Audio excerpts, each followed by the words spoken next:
So you'll have found this video because, funnily enough, either your L2 spring has broken or your R2 spring is broken. Now, I got my PS5 on release day, and pretty much a few weeks later, the spring, as you can see here on the R2, decided to give up the ghost. So we did previously the quick spring change on the R2 trigger, and funnily enough, because we've been using this pad for a while now, the left one's given up. So we're now going to do the video on how to replace the spring on the left-hand trigger. Now you can see I've already got the pad ripped down. I'm not going to run through again how to tear the pad down. Pop over to video 1, it'll show you how to rip the pad down to this stage, and then come back to this video and we'll pick up at this point. So we've got ourselves to this stage, so clearly we're now at the stage where all the workings on the pad are open at the back, and you can see that on the right-hand trigger, if you were lucky enough to have to replace that one, you can see the spring former. It's exactly the same on the left-hand side. However, the left-hand side is buried in here. Great. So we haven't got a great deal of room on this, which makes the left one a little bit trickier, but nothing impossible. Just a quick recap. So you can see, I'm looking through the screen at the same time. You can see how the spring works. There's a little plastic former here. The main spring body sits over, an arm just in the bottom. And if we rotate that just upside down, hopefully we'll get enough visibility. You can see the spring arm sits just in the little plastic former under there.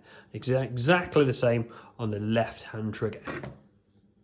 So what we need is our trusty springs. You can get these off Amazon. If you're a Prime user, then ideal. You can get them on next day delivery. I think these cost me about £2.50 for 10 of them. I would have had 9 left over from last time I did this, but I've moved out so many times, they've obviously vanished. So get a set of those. You need one of those, and then we're going to roll straight into this. Clearly, as we said before, when you open up the pad, just check it's not rattling, that you haven't got a spring section or body left lodged somewhere in the mechanism to make sure that there's going to be no random metalwork. It'll probably fall out. This one did hit. It was pretty obvious when it happened. So we're now at this stage, so clearly we need to get our access into here. So what's in the way? The battery. So this is pretty simple to remove out of the way. It's just kind of held in place by these little plastic holder. So let's pull the battery out like that. And then if we spin it round, we can obviously see the little battery connector in here. All we need is our little our little flat blade screwdriver. Just work our way under the lip of that and just prise, just gently tease it up. Lefty, righty, getting both sides.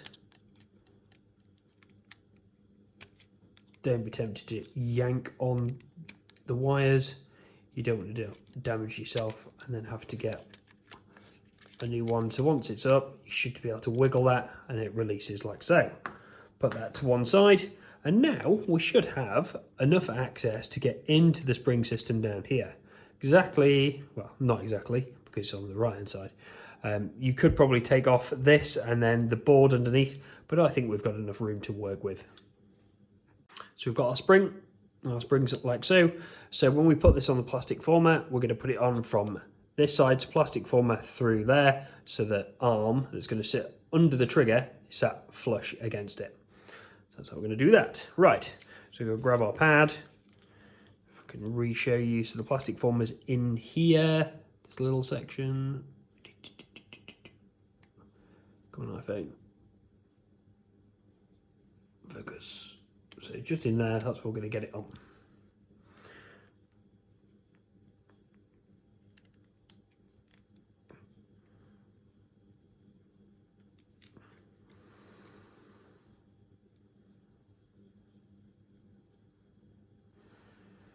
Okay. Magnetic screwdriver, ideal really. So what we've done, let's rotate it this way so you can see we've got that loop over the former. The arm runs under the trigger. She's sat in the little,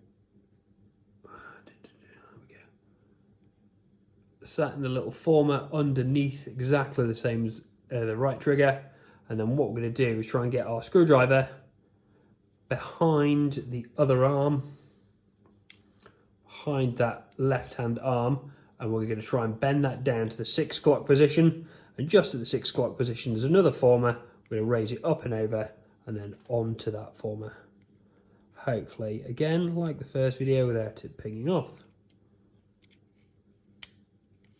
No, failed on this attempt. A few moments later. So there we go. So a little bit tricky on this one, but just keep trying to work at it. Just get it up and over, and you can see now, hopefully, that spring sat in that former, just in that retainer there, round the plastic ring former, and then underneath sat in its little retainer just under there. And now decent spring tension on both. Perfect, there we go. So there's the L2 spring replaced, and now we can just rebuild. So battery pack back in, spin around, and then obviously the orientation that went in. This one we can just push back in, nice and simple. Wires go under that little black plastic section. Here there's like a little plastic L section to tuck the wires under. Battery just sits nice and snug so it doesn't fall out. And then we're back into rebuilding. So rebuilding, let's start with this, the white case to go back on. Clearly you can leave me here if you really want to and go back to video 1 if you're happy with how to rebuild the pads. Nice and click them back in. Clearly you've got 4 screws, 1, 2, 3, pointed it wrong, 4 to put back in.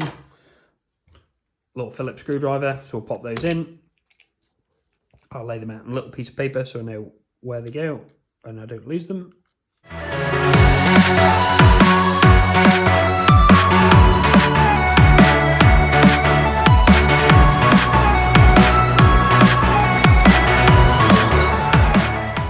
All 4 screws back in, as we said. Then it's the L2s, the L1, L2s. So again, as you can see, what I was talking about, you see those little clips? They just sit in those middle sections. Just pop them back on, nice and on, push, job's good. R1, sit in the right location, Nick, push. All good. Spring tension is still good. And then the face. So this one's a bit trickier, I find. So over the controllers, initially, hook it under, and then it's just a bit of a wiggle, really, to get this to sit in this middle section first. Sometimes it'll go absolutely perfectly straight away. Sometimes it won't. If you've got a better way of doing this, please comment.